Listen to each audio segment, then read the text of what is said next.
Hello guys, welcome to RP academy. So yet another lecture है finance series का। Quick हम सारा content cover कर रहे हैं। फॉर्चुनेटली सैटरडे संडे ऑफ रहता है, तो you guys also get a good time to prepare.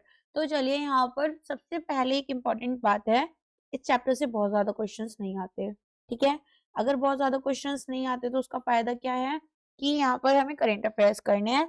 तो थोड़ा बहुत मैं करवा देती हूँ, वैसे तो आएगा नहीं इस पर से क्वेश्चन। जितना मेरी जानकारी है इसमें से आएगा, तो करंट अफेयर्स बेस्ड क्वेश्चन आएगा, वो हम अच्छे से करते हुए चलेंगे। तो चलिए स्टार्ट करते हैं हमारी आज की क्लास के साथ में। तो सबसे पहले यहाँ पर क्वेश्चन किसके बारे में है? यहाँ पर क्वेश्चन है आपका, the financial stability and development council. Financial stability and development council was established to institutionalize the mechanism for maintaining financial stability. Who serves as the chairman of the FSDC? तो यहाँ पर आपको बताना है कौन आपका चेयरमैन बन जाता है एफएसडीसी का। Who serves it? तो देखो, एफएसडीसी क्या है? एक एपेक्स लेवल बॉडी है, कॉन्स्टिट्यूट की गई थी बाय गवर्नमेंट ऑफ इंडिया 2010 में। ठीक है, अब यहाँ पर ये एक स्टैट्यूटरी बॉडी नहीं है, रेदर इसको स्टैब्लिश किया गया था ताकि स्ट्रेंथन करें, इंस्टीट्यूशनलाइज करें मैकेनिज्म को, मेंटेन किया जाए फाइनेंशियल स्टेबिलिटी और एनहांस करें inter regulatory coordination and promote करें फाइनेंशियल सेक्टर डेवलपमेंट को। तो अब हमारे पास कुछ ऑर्गेनाइजेशनल स्ट्रक्चर रहता है, जैसे कि चेयरपर्सन हमारे पास रहते हैं। अब ये होते हैं यूनियन फाइनेंस मिनिस्टर। फिर आते हैं मेंबर्स, जिसमें कि हेड होते हैं सभी financial sector, RBI, SEBI, PFRDA और रेडा के। फिर फाइनेंस सेक्रेटरी हमारे एंड और secretary department of economic affairs के। ठीक है, इसके अलावा secretary department of financial services के और चीफ इकोनॉमिक एडवाइजर। ठीक है, अच्छा, इसमें हमारी सब कमिटीज भी बनती हैं। तो जो मेन काउंसिल है वो चेयर की जाती है बाय फाइनेंस मिनिस्टर, और जो सब कमिटी है वो चेयर की जाती है बाय गवर्नर ऑफ आरबीआई। ठीक है, एंड ये हमारे पास कंफ्यूजन थोड़ा सा इसी में एग्जाम में हो जाता है, तो बस यही आपको याद रखना है। अब इनकी कोर रिस्पॉन्सिबिलिटी क्या है? As their name says financial stability, monitoring the macro prudential supervision of the economy. Also inter regulatory coordination करते हैं, इंश्योर करते हैं कि जो वेरियस रेगुलेटर्स है, फॉर एग्जांपल आपका SEBI, RBI, they work in यहाँ पर सिंक, बिकॉज ओवरलैपिंग जुरिस्डिक्शंस वाला सीन नहीं होना चाहिए, विदाउट ओवरलैपिंग देयर जुरिस्डिक्शंस। फिर फाइनेंशियल लिटरेसी और इंक्लूजन के ऊपर काम किया जाता है, तो स्ट्रेटजीज डेवलप की जाती है सो दैट इम्प्रूव किया जाए financial awareness across the country. और मैक्रो प्रूडेंशियल यहाँ पर आपके पास में सुपरविजन हो, असेस करें functioning of large financial conglomerates. Okay, so अब आपको बताना है यहाँ पर कि आंसर क्या होगा, तो वो अभी तक मैंने आपको ऑलरेडी बता दिया है।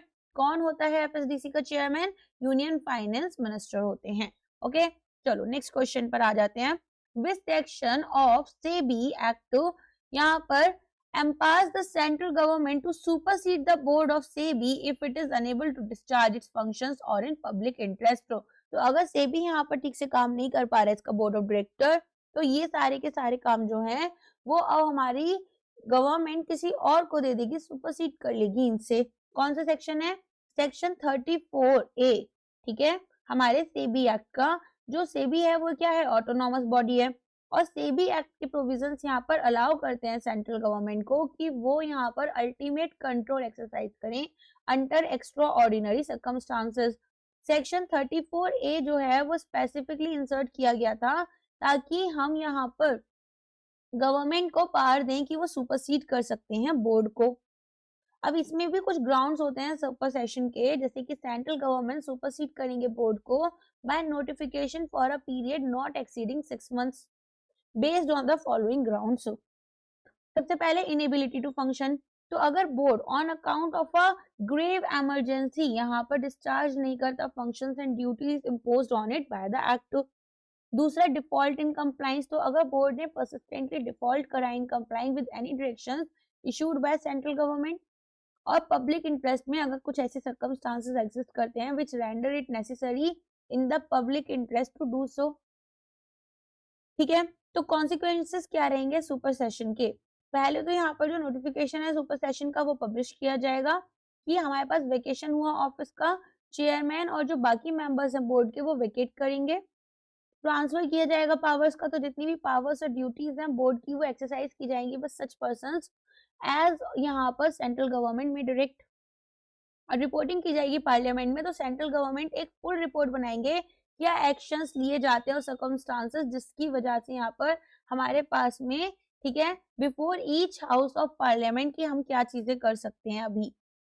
तो बेसिकली यहाँ पर आपको क्या क्या याद रखना है, आपको याद रखना है कि सेक्शन 11 जो है वो पावर्स और फंक्शंस बताता है बोर्ड के, ठीक है। तो इसे जो कोर यहाँ पर सेबी की रेगुलेटरी अथॉरिटी है। सेक्शन 15 आपका पेनल्टीज और एडजुडिकेशन के साथ में काम करता है। 15A से 15HB तक आपके डिफॉल्ट्स कवर किए जाते हैं। 24 यहाँ पर ऑफेंसेस और क्रिमिनल प्रोसीडिंग्स देखते हैं जब अगर एक्ट के साथ कॉन्ट्रावीन किया गया। और सेक्शन 30 क्या करता है, एम्पावर करता है बोर्ड को कि वो रेगुलेशंस बनाए जो कि कंसिस्टेंट हो with the act and rules. Next यहाँ पर insolvency bank and bankruptcy board of India follows under the administrative control of which ministry. तो ये काम करता है मिनिस्ट्री ऑफ कॉर्पोरेट अफेयर्स के अंडर। तो आईबीबीआई आपका कब आया था, ये आया था आपका अक्टूबर 2016 में, किसके under, insolvency and bankruptcy code यहाँ पर 2016 के अंडर, जिसमें कि ये एक यूनिक रेगुलेटर बना। जो बाकी फाइनेंशियल रेगुलेटर्स हैं वो केवल मार्केट से इंस्टीट्यूशंस देखते हैं, आईबीबीआई यहाँ पर एक प्रोफेशन भी रेगुलेट करता है, इंसॉल्वेंसी प्रोफेशनल्स का, और प्रोसेसेस भी यहाँ पर जो हमारे कॉर्पोरेट इंसॉल्वेंसी रेजोल्यूशन लिक्विडेशन इन सबसे रिलेटेड रहते हैं। सीआईआरपी के बारे में अगर आपने थोड़ा सा कभी सुना हो तो यहाँ पर हमारे पास में ये फंक्शन करेगा मिनिस्ट्री ऑफ कॉर्पोरेट अफेयर्स के अंडर। एंड इसके अलावा अगर इसके बोर्ड की बात करें तो 10 लोग होते हैं। कौन कौन, ऑफकोर्स सबसे पहले तो एक चेयरपर्सन रहेंगे, फिर 3 मेंबर्स हमारे पास सेंट्रल गवर्नमेंट से रहते हैं जिसमें कि ministry of finance, corporate affairs और लॉ, इनको यहाँ पर रिप्रेजेंट किया जाएगा। फिर एक पर्सन आपको आरबीआई से मिलेंगे। इसके अलावा एक मेंबर जो है, 5 मेंबर्स यहाँ पर सेंट्रल गवर्नमेंट जो है वो यहाँ पर नॉमिनेट करती है। कैसे, जिनमें से 3 हमारे पास होल टाइम मेंबर्स होने चाहिए। ओके, अब आईबीसी के इकोसिस्टम की बात कर लेते हैं। तो आईबीसी यहाँ पर आपका 4 पिलर इंफ्रास्ट्रक्चर डिजाइन किया गया था जो इंसॉल्वेंसी का, उसमें हार्ट माना जाता है। आईबीबीआई क्या है यहाँ पर आपका, ये आपका ओवर आर्किंग रेगुलेटर है। एडजुडिकेटिंग अथॉरिटीज में एनसीएलटी आता है कॉर्पोरेट्स के लिए, और डेट रिकवरी ट्रिब्यूनल्स आते हैं इंडिविजुअल्स और पार्टनरशिप्स के लिए। इंसॉल्वेंसी प्रोफेशनल्स लाइसेंस इंडिविजुअल्स हैं जो कि रेजोल्यूशन प्रोसेस को मैनेज करते हैं। इसके अलावा इंफॉर्मेशन यूटिलिटीज में रिपोजिटरीज जो कि मेंटेन करते हैं लीगल एविडेंस यहाँ पर डिफॉल्ट का और डेट का, ठीक है। तो अब हमारे पास सेबी क्या है, मिनिस्ट्री ऑफ फाइनेंस से रिलेटेड, पीएफआरडीए भी, IBBI ministry of corporate affairs and competition commission of India ministry of corporate affairs. Regarding the Monetary Policy Committee, which of the following statements is incorrect? It consists of 6 members. RBI Governor has a casting vote. Member holds office for a period of 4 years and are eligible for reappointment. Quorum यहाँ पर जो है वो 4 members का है. Mandated to meet at least 4 times a year. तो यहाँ पर आपके पास में Monetary Policy Committee ट्रांसपेरेंसी और अकाउंटेबिलिटी के लिए लेकर आई थे, राइट। अब यहाँ पर हमारे पास कॉम्पोजिशन में 6 मेंबर्स होते हैं जिसमें कि आरबीआई गवर्नर, चेयरपर्सन और एक्स ऑफिसर रहते हैं। इसके अलावा डेप्यूटी गवर्नर इंचार्ज हमारे मॉनेटरी पॉलिसी के, एक ऑफिसर आरबीआई नॉमिनेट करते हैं बाय द सेंट्रल बोर्ड, और 3 एक्सटर्नल मेंबर्स होते हैं जिनको सेंट्रल गवर्नमेंट अपॉइंट करती है। टेन्योर की बात करें तो यहाँ पर जो एक्सटर्नल मेंबर्स होते हैं वो ऑफिस 4 साल से ज्यादा होल्ड नहीं कर सकते, but they are not eligible for reappointment as well, ठीक है। अब ये जो रूल है ये फ्रेश यहाँ पर पर्सपेक्टिव लेकर आता है, लॉन्ग टर्म बायस से बचाता है। कास्टिंग वोट यहाँ पर ऑफ कोर्स गवर्नर की होती है। तो अगर मान लो किसी भी मामले पर हमारे पास में क्या हुआ, यहाँ पर 3 लोगों ने यस और नो बोला, तो ऐसे में आरबीआई गवर्नर का जो वोट होगा वो फाइनल माना जाएगा। इसके बाद में कोरम एंड मीटिंग की बात करें तो जो कोरम रहता है मीटिंग का, कोरम क्या होता है कि मिनिमम इतने मेंबर्स प्रेजेंट होते हैं तभी हम यहाँ पर उस मीटिंग को सक्सेसफुल मान सकते हैं। तो 4 हैं। एमपीसी लीगली मैंडेटेड है to at least meet 4 times a year, though in practice ये बाई मंथली मिलते हैं तो 6 बार मिलते हैं, ठीक है। चलो आगे देखते हैं। तो यहाँ पर मॉनेटरी पॉलिसी कमेटी का जो ऑब्जेक्टिव है वो क्या है, प्राइस स्टेबिलिटी है, ठीक है, और ऑब्जेक्टिव ऑफ ग्रोथ साथ में रखना। इन्फ्लेशन टारगेट कितना था, 4 ± 2% रटा हुआ होगा आपको। आफ्टर हर मीटिंग यहाँ पर जो रेजोल्यूशन होता है वो हमारे पास में जो भी एमपीसी ने रेजोल्यूशन अडॉप्ट किया that will be published, and जो माइन्यूट्स होते हैं ऑफ द मीटिंग जिसको हम प्यार से मॉम भी कहते हैं ना, तो यहाँ पर ये हमारे कैसे हर एक मेंबर ने वोट किया और ये सब रिलीज किया जाएगा 14 डेज के विद इन, ठीक है, आफ्टर 14 डेज सॉरी। फिर अकाउंटेबिलिटी की बात करें तो जो इन्फ्लेशन टारगेट है अगर वो मिस हो जाता है 3 कॉन्जिक्यूटिव टारगेट्स के लिए तो आरबीआई को एक रिपोर्ट सबमिट करनी होती है गवर्नमेंट के पास में, जहां पर वो रीजंस और प्रपोज्ड रेमेडियल एक्शंस बताते हैं। Which regulatory body is responsible for the supervision of housing finance companies as per the current regulatory framework? देखो, जैसे रीजनल रूरल बैंक का सुपरविजन नबार्ड करता है वैसे ही हाउसिंग फाइनेंस कंपनीज का यहाँ पर कौन करेगा, एनएचबी करेगा, लेकिन रेगुलेटर कौन है, आरबीआई होता है, ठीक है। तो नेशनल हाउसिंग बैंक जो है वो रेगुलेटर और सुपरवाइजर था हाउसिंग फाइनेंस कंपनी का। फिर यूनियन बजट 2019-20 आया जिसमें गवर्नमेंट ऑफ इंडिया ने शिफ्ट कर दी रेगुलेटरी पावर्स एनएचबी से यहाँ पर रिजर्व बैंक के पास में to ensure better oversight and financial stability. तो आरबीआई जो है वो प्राइमरी रेगुलेटर है, आरबीआई प्राइमरी रेगुलेटर है, रोल जो है एनएचबी का वो इवॉल्व हुआ है। अब यहाँ पर आरबीआई क्या कर रहा है, रिस्पॉन्सिबल है, पॉलिसीज फ्रेम करेगा, कैपिटल एडिक्वेसी नॉर्म सेट करेगा, प्रिंसिपल बिजनेस डिफाइन करेगा, हाई लेवल सुपरविजन कंडक्ट करेगा, और एचएफसीज जो हैं वो अब यहाँ पर एनबीएफसी एचएफसीज कैटेगरी में आती हैं, और एनएचबी यहाँ पर रीफाइनेंसर एंड सुपरवाइजर है। तो ये जो है आप कोई रूल तो नहीं बना रहा लेकिन supervisory functions on behalf of RBI perform करता है, एक एपेक्स बॉडी की तरह काम करता है जो कि रीफाइनेंस करेगी हाउसिंग लोन्स को और लिक्विडिटी देगी हाउसिंग फाइनेंस कंपनीज को। तो अगर प्रिंसिपल बिजनेस टेस्ट की बात करें तो एटलीस्ट 60% टोटल एसेट जो हैं वो हाउसिंग फाइनेंस कंपनी के किसमें होने चाहिए, यहाँ पर हाउसिंग फाइनेंस की तरफ जाने चाहिए, और 50% must be for individual housing loans.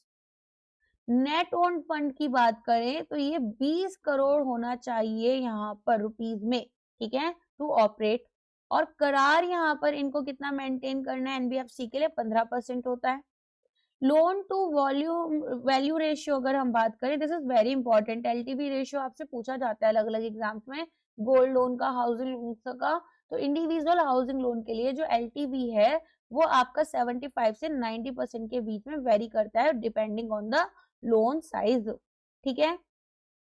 तो यहाँ पर अब आपसे अगर पूछा जाए कि कौन सा एक्ट है जो कि यहाँ पर आपके पास में बेसिकली नेशनल हाउसिंग बैंक लेकर आया था, तो आपको ये सारी चीजें भी पता होनी चाहिए, ठीक है। तो हमारे पास में यहाँ पर जो नेशनल हाउसिंग बैंक एक्ट है 1987 वो स्टिल एग्जिस्ट करता है, लेकिन फाइनेंस एक्ट 2019 में अमेंड कर दिया था रेगुलेटरी अथॉरिटी आरबीआई के पास में। तो कौन रेगुलेट करता है, हमेशा आरबीआई, और कौन सुपरवाइज करता है, तो वो करेंगे आपके एनएचबी। अब यहाँ पर एक चीज देखना, आपसे ना रेगुलेटरी बॉडी पूछा गया है, राइट। अब रेगुलेटरी पावर्स तो हटा दी गई हैं, है ना, तो ये बहुत सिंपल लेकिन ट्रिकी क्वेश्चन यहाँ पर बन जाता है कि आरबीआई फिर आपका आंसर बनेगा, ठीक है, क्लियर है। चलो आगे देखते हैं, एक सेकेंड। सो सी आपका आंसर होगा under the PFRDA act who acts as the NPS trust responsible for taking care of the assets and funds under the NPS. तो board of trustees appointed by PFRDA, ठीक है। तो हमारे पास में यहाँ पर देखते हैं एनपीएस ट्रस्ट जो है वो स्टैब्लिश किया गया था बाय पीएफआरडीए ताकि ओवरसी करें एसेट्स एंड फंड्स हमारे एनपीएस के, ठीक है। एनपीएस ट्रस्ट आया था एनपीएस के एसेट्स को ओवरसी करने के लिए और इनके फंड्स को ओवरसी करने के लिए। अब यहाँ पर आप देखेंगे कि हमारे पास में पीएफआरडीए एक्ट 2013 में जो ट्रस्ट है वो लीगल ओनर बना फंड्स का, ठीक है, एंड जो बेनिफिशियल इंटरेस्ट थे वो इंडिविजुअल सब्सक्राइबर्स के पास रहे।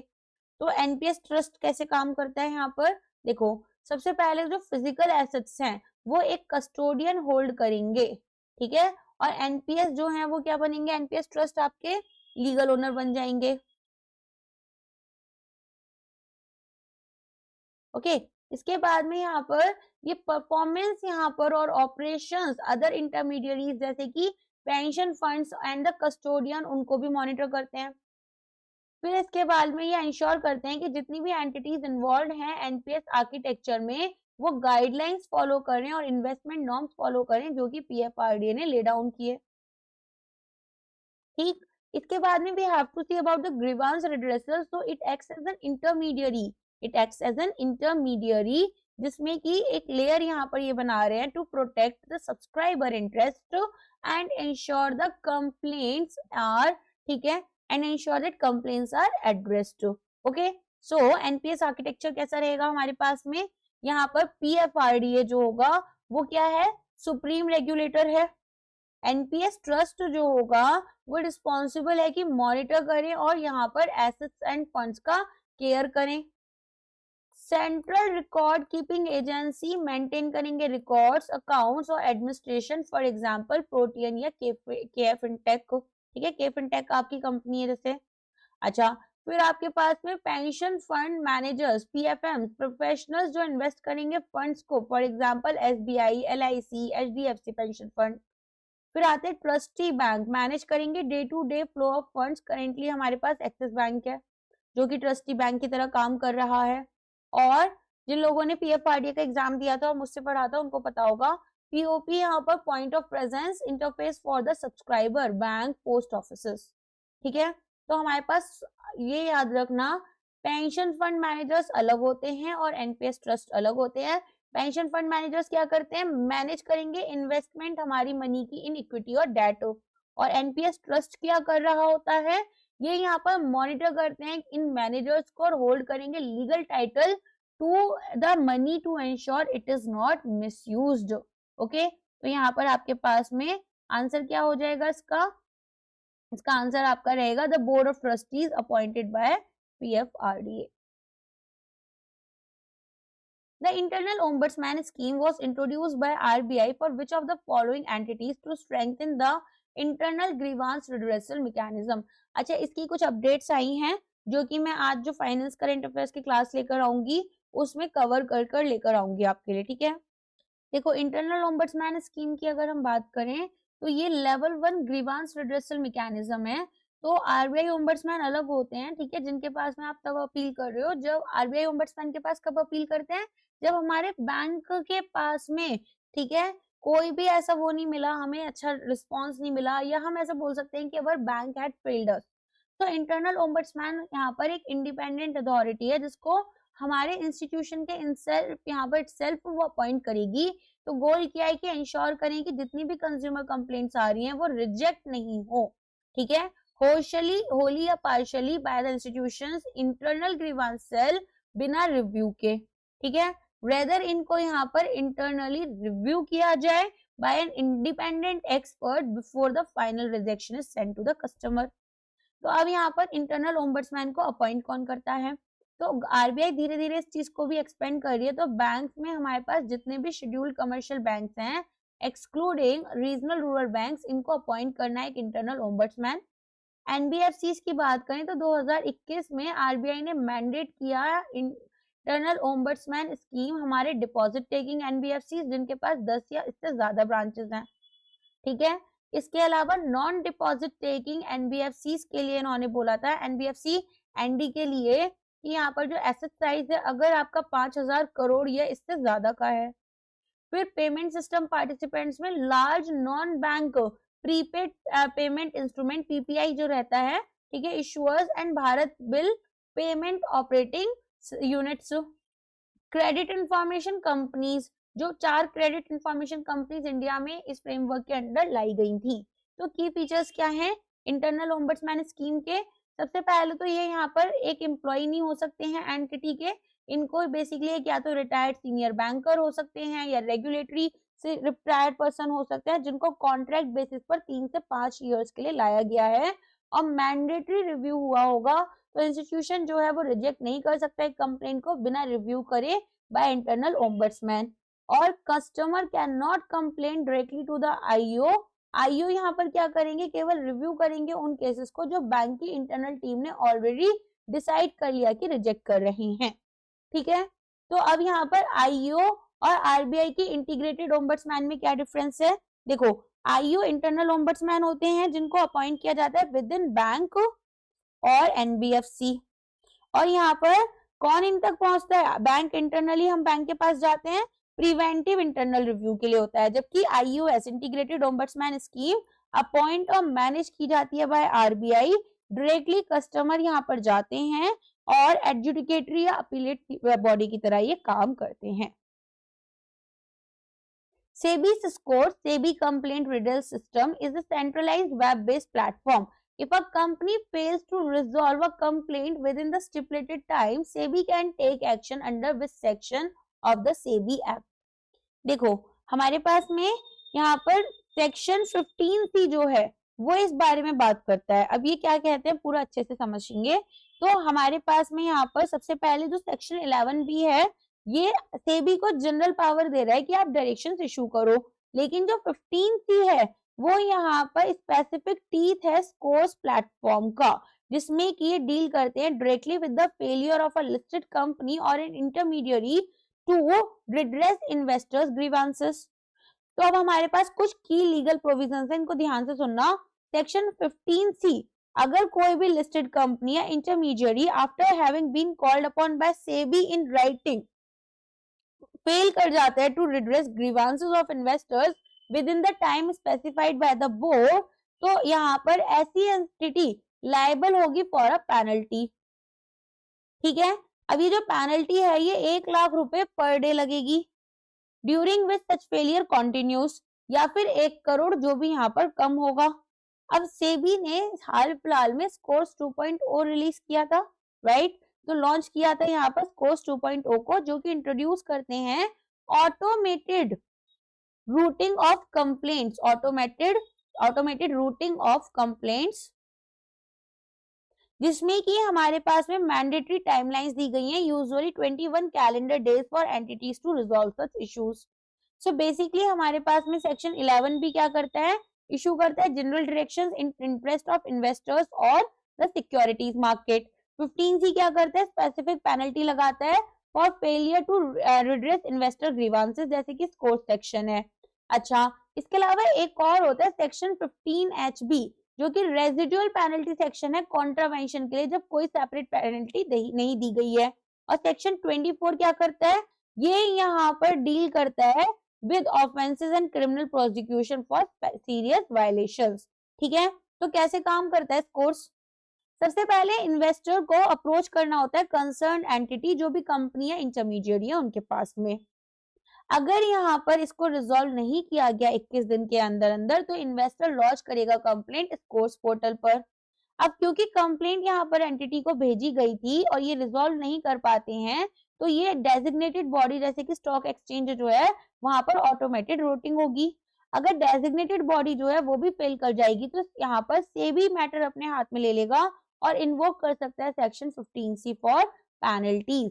ठीक है, तो यहाँ पर आपको थोड़ा सा स्कोर्स 2.0 के बारे में पता होना चाहिए और पर्टिकुलरली स्कोर्स पोर्टल के बारे में पता होना चाहिए, क्योंकि इसके ऊपर से थोड़ा बहुत क्वेश्चन आने के चांसेस रहते हैं। तो सबसे पहले तो स्कोर 2.0 आपका अपडेटेड वर्जन है ऑफ कोर्स यहाँ पर। तो स्टैंडर्ड टाइमलाइंस की अगर हम बात करें, एंटिटीज, लिस्टेड कंपनियां, इंटरमीडिएरीज जो हैं, अब उनको 21 दिन के अंदर अंदर कंप्लेंट रिजॉल्व करनी होगी। ओल्ड सिस्टम में यही टाइम 30 दिन का था।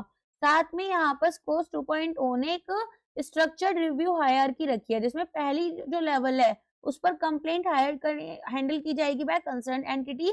अगर इन्वेस्टर अनसेटिस्फाइड हैं तो वो एक रिव्यू रिक्वेस्ट कर सकते हैं। फिर जो डेजिग्नेटेड बॉडी है सच एज स्टॉक एक्सचेंज और डिपॉजिटरी रिव्यू करेंगे resolution provided by the entity. इसके बाद में अगर यहाँ पर सिस्टम ऑटो रूटिंग यूज करने लग गया स्कोर्स के अंदर, क्योंकि तो यहाँ पर as soon as investor launch करेंगे कंप्लेंट, ये ऑटोमेटिकली डायरेक्ट हो जाएगा कंसर्न एंटिटी के पास में। मैनुअल इंटरवेंशन सेबी ऑफिसर्स का नहीं चाहिए होगा इनिशियल स्टेज में, ताकि यहाँ पर डिलेज नहीं हो। और ऑटो एस्केलेशन भी है। तो ऑटो एस्केलेशन में क्या होगा? अगर एंटिटी यहाँ पर रेजोल्यूशन 21 दिन की विंडो में नहीं दे पाती है, तो कंप्लेंट ऑटोमेटिकली एस्केलेट हो जाएगी to the next level designated body, जो कि प्रेशर बनाती है कंपनीज के ऊपर कि वो प्रॉम्प्टली एक्ट करें। ठीक है, तो इन्वेस्टर रजिस्टर करेंगे पोर्टल पर, फाइल करेंगे कंप्लेंट, कंप्लेंट ऑटो रूट हो जाएगी एंटिटी के पास में, एंटिटी यहाँ पर एक action taken report ATR submit करेंगे 21 दिन के अंदर अंदर। अगर यहाँ पर इन्वेस्टर अनहैप्पी है तो डेजिग्नेटेड अपील्स दी जाएंगी विद इन 15 डेज, है ना, डेजिग्नेटेड बॉडी के पास में। और अगर स्टिल इन्वेस्टर अनहैप्पी है तो इन्वेस्टर अपील कर सकता है सेबी के पास में विद इन नेक्स्ट 15 डेज। तो यहाँ पर सभी एंटिटीज जो रेगुलेट की जाती है बाय सेबी, जैसे listed company, stock broker, sub broker, mutual fund, asset management company, depository participants, registrar and share transfer agents, सभी आपके कवर्ड रहेंगे। ओके, नेक्स्ट आ जाओ। Which of the following is the quasi judicial body that hears appeals against the orders passed by the Insurance Regulatory and Development Authority of India? तो यहाँ पर हमारे पास में कौन सी बॉडी है बताओ। देखो ये थोड़ा सा ट्रिकी क्वेश्चन है। सिक्योरिटीज एपेलेट ट्रिब्यूनल जो है वो स्टैब्लिश क्यों हुई थी? सेबी के लिए हुई थी under SEBI act for the securities related matter. लेकिन इसके जो जुरिस्डिक्शंस हैं ये एक्सपेंड किए गए हैं और ये एपेलेट अथॉरिटी बन गई है for other financial regulators as well. तो इंश्योरेंस एक्ट 1938 जिसको अमेंड किया गया था 2015 में, ठीक है, इंश्योरेंस लॉज अमेंडमेंट एक्ट के अंडर, कोई भी person aggrieved by an order of the IRDAI can prefer an appeal to the SAT। अब यहाँ पर रेगुलेटरी बॉडीज रहेंगे अंडर SAT jurisdiction, तो ये एक यूनिफाइड एपेलेट फोरम बनाएगा for several major financial regulators. For example SEBI matters related to securities market, PFRDA matters related to pension sector, IRDAI matters related to insurance sector. ठीक है, अब यहाँ पर set से अगर हम रिलेटेड बात करें तो एक प्रिजाइडिंग ऑफिसर होते हैं जो कि यहाँ पर एक जज रहे हैं सुप्रीम कोर्ट के या फिर एक चीफ जस्टिस रहे हैं हाई कोर्ट के। और ऐसा यहाँ पर जो नंबर है जुडिशियल एंड टेक्निकल मेंबर्स का एज द सेंट्रल गवर्नमेंट में डिटरमिन। इसके बाद में पावर्स की बात करें तो it has the same powers as civil court, ठीक है, under the code of civil procedure while trying a suit. अब ये गाइड की जाती है by principles of natural justice rather than the strict procedures of CPC।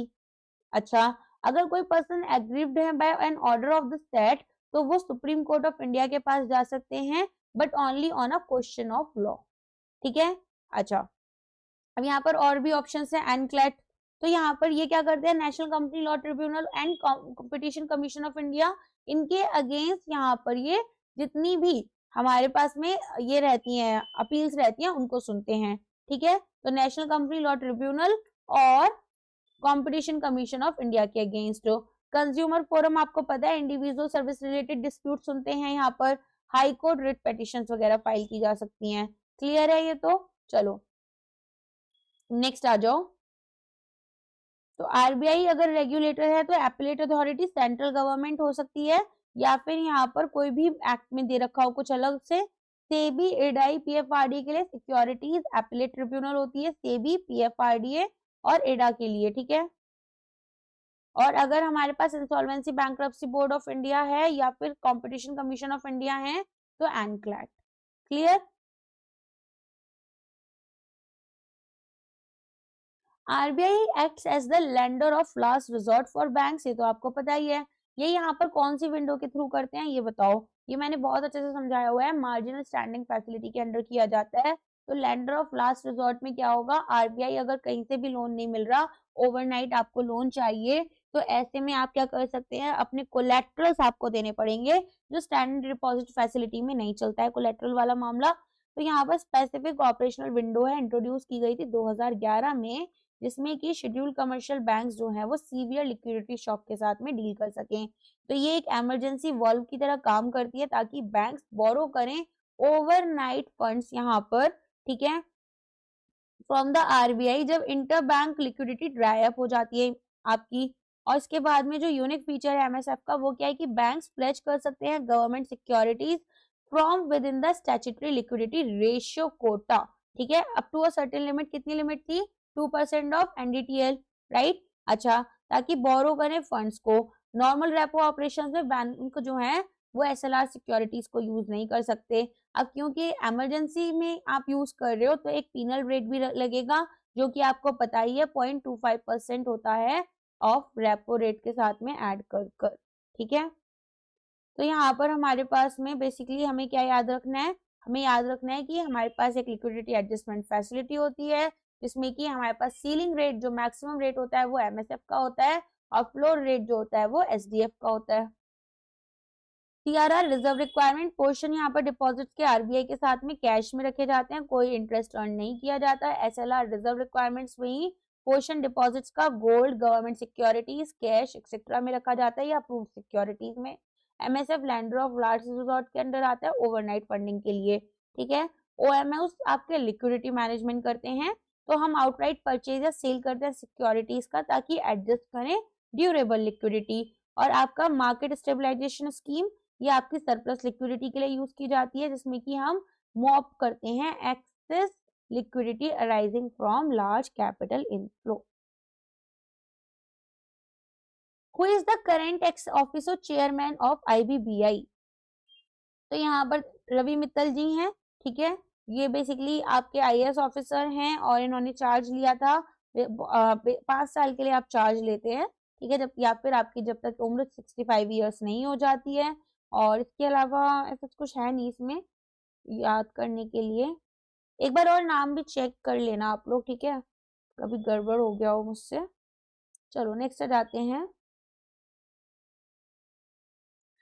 Unified regulatory authority for the international financial service centre.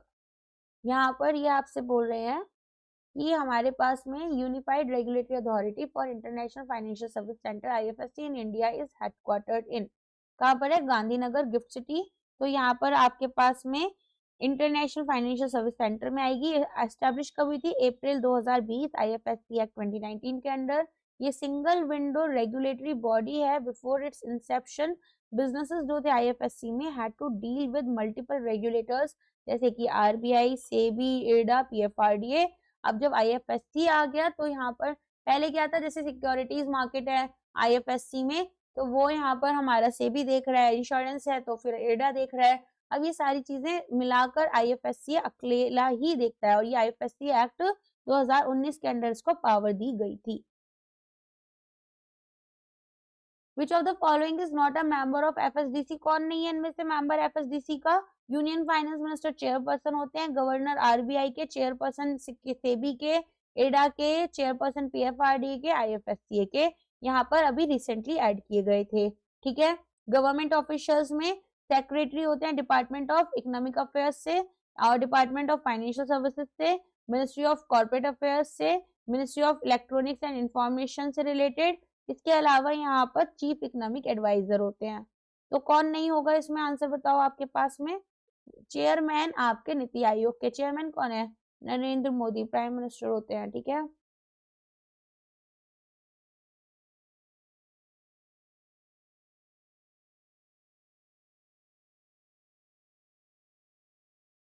अच्छा इसमें ना एक वो हो गया, चेयरमैन जो आईबीबीआई के हैं वो भी एफएसडीसी के मेंबर नहीं होते हैं, ठीक है। लेकिन यहाँ पर जो सेक्रेटरी है मिनिस्ट्री ऑफ कॉर्पोरेट अफेयर्स के, वो एडमिनिस्ट्रेटिव मिनिस्ट्री फॉर आईबीबीआई काम करते हैं, जो कि एक मेंबर बन गए, ठीक है। तो insolvency and corporate matters represent किए जाते हैं फाइनेंशियल स्टेबिलिटी डिस्कशन में, ओके। तो थोड़ा सा आपको ना कंफ्यूज करने के लिए वो लिखा हुआ था। प्रॉम्प्ट करेक्टिव एक्शन फ्रेमवर्क एक टूल है, ये बहुत इंपॉर्टेंट टूल है। तो यहाँ पर ये पूछ रहे हैं कि ये क्या हेल्थ, किसकी हेल्थ देखता है? तो prompt corrective action framework supervisory tool है जो आरबीआई यूज करता है। प्रॉम्प्ट करेक्टिव एक्शन का मतलब क्या हुआ? जल्द से जल्द अगर कोई गड़बड़ हो गई तो आप उसको सही करेंगे, ठीक है। तो हमारे पास में यहाँ पर आरबीआई इंटरवीन करता है अर्ली स्टेज में, जब कोई फाइनेंशियल एंटिटी फाइनेंशियल स्ट्रेस के यहाँ पर साइंस शो करती है तो सर्टेन रिस्ट्रिक्शंस लगाए जाते हैं और आरबीआई एम करती है कि प्रिवेंट करे इस एंटिटी को फ्रॉम फॉलिंग या फिर फ्रॉम फेलिंग। तो शेड्यूल्ड कमर्शियल बैंक्स यहाँ पर यूज करते हैं इस पूरे फ्रेमवर्क को 3 की एरियाज में, करार में। इसके अलावा अपनी एसेट क्वालिटी, नेट एनपीए इनका कितना है, एनएनपीए जिसे हम बोलते हैं, और लेवरेज में टियर 1 लेवरेज रेशियो में। एनबीएफसी यहाँ पर रिकॉग्नाइज करते हैं growing importance shadow banking sector की, तो पीसीए फ्रेमवर्क अब एनबीएफसी पर भी लगने लग गया है। इसके अलावा यहाँ पर अगर हम देखें की ट्रिगर्स हमारे पास में क्या रहते हैं, तो रिस्क थ्रेशोल्ड, ठीक है। तो हमारे पास करार कितना है, अगर मिनिमम लेवल तक आ गया आपका तो फिर आप पीसीए यहाँ पर चला देते हो। बेसिकली मान लो 9% का करार है ना, मेंटेन कर पाया बैंक केवल लेटर से 8.99, तो इतने में ही ये ट्रिगर कर जाएगा। इसके अलावा एनएनपीएस अगर आपके एक स्पेसिफिक परसेंटेज से ज्यादा हो गए और टीयर 1 लेवरेज रेशियो जो है वो स्पेसिफाइड लेवल से नीचे चला गया। तो रिस्ट्रिक्शंस, डिविडेंड डिस्ट्रीब्यूशन, प्रमोटर्स को कैपिटल यहाँ पर इन्फ्यूज करने के ऊपर, और कैप्स ऑन मैनेजमेंट कंपनसेशन लगाए जाते हैं। इसके अलावा restriction, branch expansion, limitation on lending to certain sectors, और even a mandate to merge with another entity, ये सब चीजें हो सकती हैं। तो पीसीएफ, एनबीएफसी और बैंक दोनों पर लगता है। कोऑपरेटिव बैंक्स के पास एक सेपरेट सुपरवाइजरी फ्रेमवर्क होता है जिसे बोलते हैं सुपरवाइजरी एक्शन फ्रेमवर्क, जो कि सिमिलरली काम करता है लेकिन डिफरेंट गाइडलाइंस के अंडर करता है। नेक्स्ट यहाँ पर आज का लास्ट क्वेश्चन है, under the SEBI act investor protection and education fund is utilised for which of the following. तो बताओ क्यों यूज होता है, ये तो आपको बहुत अच्छे से पता होगा। Investor awareness and protect the interest of investors in the securities market. तो educational activities and awareness program के लिए हम इसको यूज करते हैं। तो यहाँ पर फंड कैसे आता है, ग्रांट्स और डोनेशंस आ जाती हैं सेंट्रल गवर्नमेंट से। इसके अलावा यहाँ पर इंटरेस्ट या इनकम जो अर्न की गई है from the money in the fund, unclaimed amount, dividend, application money, interest जो कि अनक्लेम्ड रहेगा 7 साल के लिए, और डिसगॉर्जमेंट अमाउंट जो मनी रिकवर की गई थी by SEBI from wrongdoers through enforcement actions, जहां पर ये स्पेसिफिक विक्टिम्स को आइडेंटिफाई करना पॉसिबल नहीं है। तो इन्वेस्टर एजुकेशन, रिसर्च, एड करने में इन्वेस्टर एसोसिएशन को, और रिफंड्स यहाँ पर दिए जाते हैं इन्वेस्टर्स को इस फंड के थ्रू। ठीक है,